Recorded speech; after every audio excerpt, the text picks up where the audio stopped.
नमस्कार मित्रांनो. मी तुमचा मित्र गणेश गुले हे तर तुम्हाला माहितीच आहे. मी आता एक रॅपिडोला ट्रिप आणली. नाशिक फाट्यावरून हिंजवडी फेज 3 ला आणली मेगा पॉलिसीला. मेगा पॉलिसमध्ये A18 मध्ये आणलेली. तर एवढ्या ट्रॉफिकमधून मी ट्रिप घेऊन आलेलोय आणि तिथं रेंजचा इश्यू आहे थोडा.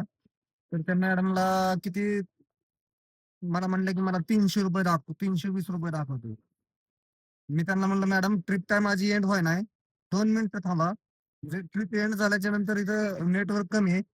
थोड्या थोडं 2 मिनिट थांबा, किती दाखवतंय ते मला पण समजेल म्हणलं. नाही, नाही म्हणले 320 दाखव. मी प्रामाणिकपणे त्यांना म्हणलं, "ठीक आहे करा ₹320." ₹320 त्यांनी पे केले आणि मला म्हणले, की "जास्त झालं तर तुम्ही कंपनीला फोन करून सांगा. मी तुमचे ते तुम्हाला परत ते वरचे पैसे रिटर्न करतो." तर ती मॅडम निघून गेली आणि मी ट्रिप एंड केल्याचं म्हणजे मला ज्यावेळेस नेटवर्क आलं, नेटवर्कमध्ये गेल्याच्या नंतर मला ₹354 दाखवले. मी कंपनीला फोन केला.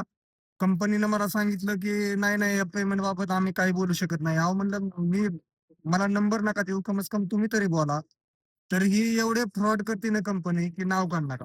आणि मला त्या लेडीजला एकच सांगायचंय, तुला जर तुझ्या ह्याच्यावर जर पेमेंट बरोबर दाखवत असेल आणि तुला तिथं नेटवर्क होतं, याचा अर्थ तुला तिथं वायफाय कनेक्ट झाला असेल किंवा काहीतरी कनेक्ट झालं असेल. तू एक काम कर भाई, मला वरचे ₹34 मला पाठव. कारण तू मला पेमेंट केलेलं आहे. तू त्याच्यावर मला ₹34 वरचे पाठवू शकते. आणि जर नसेल पाठवलं तर मी पुढच्या वेळेस आता फक्त फ्लॅट हे सांगितलंय, की मेगा पॉलिसमध्ये राहायला आहे म्हणून आणि हे 18 मध्ये. पुढच्या वेळेस तुझं नाव घेऊन व्हिडिओ बनवणार आहे. मला माझे पैसे पाठव. धन्यवाद.